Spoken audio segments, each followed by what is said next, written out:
और पाकिस्तान की बदहाली बताती एक और ब्रेकिंग न्यूज में आपको बता दूं, पाकिस्तान से ही ये बड़ी खबर आ रही है और अपने ही मुल्क पर पाकिस्तान की एक एक्ट्रेस भड़क गई हैं। उन्होंने कहा कि पाकिस्तान में हालत ये हो गई है कि एयरपोर्ट के शौचालयों में पानी तक नहीं है। हिना ख्वाजा, जो कि पाकिस्तान की एक जानी मानी एक्ट्रेस है, उन्होंने सोशल मीडिया पर जानकारी शेयर की है कि कराची के एयरपोर्ट के वॉशरूम में पानी तक नहीं है। घटिया सर्विस, बद इंतजामी वाला मुल्क है पाकिस्तान। अपने मुल्क को कोस रही हैं पाकिस्तान की जानी मानी अदाकारा। वो कह रही हैं कि पाक हमेशा गलत को सही ठहराता है। इस वक्त की ब्रेकिंग न्यूज, तो अब अंदर से ही पाकिस्तान में आवाजें उठने लगी हैं। वैसे ही कई प्रांत हैं पाकिस्तान के जो इस वक्त पाकिस्तान को लेकर बड़ा हार्ड रुख अपनाए हुए हैं और वहां पाकिस्तान के सेलिब्रिटीज भी अब पाकिस्तान की सरकार को कोस रहे हैं। आज यौम तकबीर है।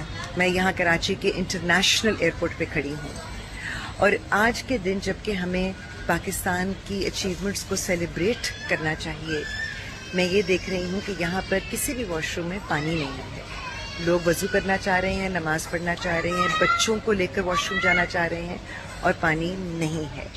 हमारे एयरपोर्ट्स का, हमारे इंस्टीट्यूशंस का, हमारे सिस्टम्स का ये हाल क्यों हो गया है और कोई इस चीज़ को मानने के लिए राजी नहीं है कि ये गलतियां हैं जिनको ठीक करने की जरूरत है। बड़े बड़े प्रोजेक्ट्स बन रहे हैं, नई ट्रेन्स के बारे में बात हो रही है, लेकिन पुराने सिस्टम्स को, इंटरनेशनल एयरपोर्ट के बाथरूम्स तक में पानी मुहैया नहीं हो रहा। अफसोस का मुकाम है। कर्नल टीपी त्यागी को पब्लिक के लिए एक फ्रेज कहा जाता है ना कि पब्लिक है ये सब जानती है। अब आप कितना ही प्रोपोगंडा अपने नेताओं से करवा लो, कितना प्रोपोगंडा अपनी सेना से करा लो, कितना प्रोपोगंडा अपने आतंकियों से करा लो, लेकिन पब्लिक है ये सब जानती है, मानती है और उसको एक्सपोज भी कर रही है पाकिस्तान की हकीकत को कि भाई ये गलतियों पे गलतियां कर रहे हैं लेकिन मानते कभी नहीं है। बिल्कुल ठीक कह रहे हैं आप सर। एक शेर है कि सदाकत हो तो खुद पे खुद चले आते हैं दिल खींचे, हकीकत खुद को मनवा लेती है, मानी नहीं जाती। अब ये तो एक्ट्रेस हैं, ये तो एयरपोर्ट पे हैं, एयरपोर्ट के ऊपर बाहर के लोग भी आते हैं और जो अपने घर के लोग होते हैं वो भी अच्छे खासे अमीर होते हैं जो एयरपोर्ट के ऊपर आते हैं। अब कल्पना कीजिए कि वहां की रेल का क्या हाल होगा। यहाँ के वॉशरूम में पानी नहीं है, वहां के जो रेल के शौचालय होंगे उनका क्या हाल होगा और एयरबेस का क्या हाल होगा। यानी कि इन्होंने एक जिक्र करके पाकिस्तान की पूरी पिक्चर आपके सामने रख दी है। मैं कहना ही चाहता हूं कि क्या आप समझते हैं कि ये सब पाकिस्तान कर रहा है? सर, ये पाकिस्तान को शेर देने वाली जो दूसरी ताकतें हैं वो इसमें शामिल है। भला ये कैसे हो सकता था कि हमारे विरोध के बावजूद, पाकिस्तान के कंडीशंस को ना मानने के बावजूद, पाकिस्तान द्वारा पुराने लोन को ना चुकाए जाने के बावजूद, इंटरनेशनल मॉनेटरी फंड में जहां बहुत सारे देश हैं जिनमें भारत भी है और भारत एक डोनर भी है, उसका आईएमएफ के अंदर पैसा सैंक्शन कर दिया। ये जो किया गया, क्या इसमें आपको नहीं लगता कि इसमें हाथ किसी और का है? और किसी और का है वो है अमेरिका।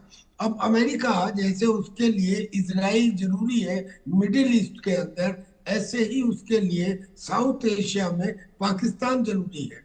वो लिप सर्विस करेगा, वो कहेगा कि यस रेडिकल इस्लाम, हम इसके खिलाफ है वगैरह वगैरह, बट बेसिकली उसको चूंकि बेस चाहिए और वो ज्योग्राफिकल कंडीशन ऐसी है कि अमेरिका पाकिस्तान के साथ रहेगा और पाकिस्तान की सिचुएशन ये है कि अमेरिका ना भी रहे तो वो चीन का डंडा दिखा देगा, तो वो तो काउंटर बैलेंस करेगा।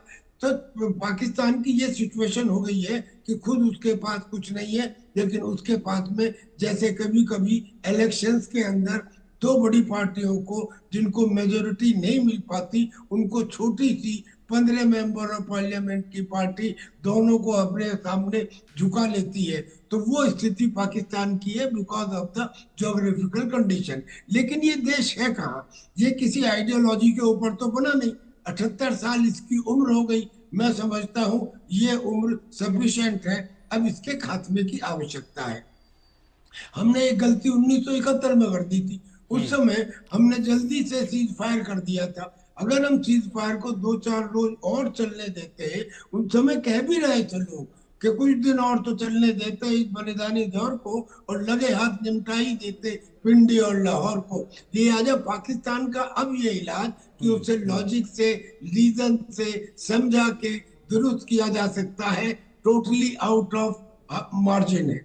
What is required is force, element of force, pure force, brutal force, and this is required now.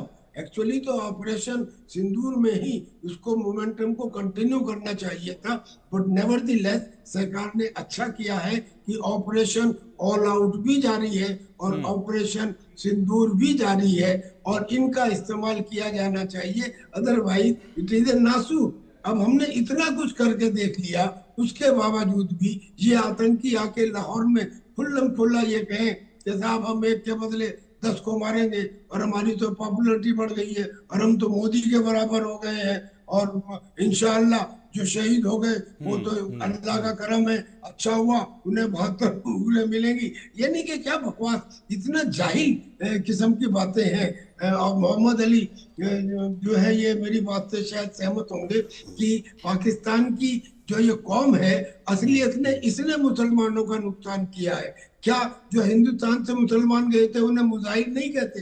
जो अहमदिया क्या ये उनके खिलाफ नहीं है? जो शिया है क्या ये उनके खिलाफ नहीं है? क्या इन्होंने बलूचिस्तान में लाखों को नहीं मारा? क्या इन्होंने बांग्लादेश के अंदर 30 लाख लोगों को नहीं मारा? मैं तो कहता हूँ मुसलमानों का कत्ल करने वाले ये मुसलमान है, ये थोड़े से लोग जो पाकिस्तान में है। सबको इकट्ठा होके इनके खिलाफ एक्शन लेना चाहिए और वो समय आया दूर नहीं है।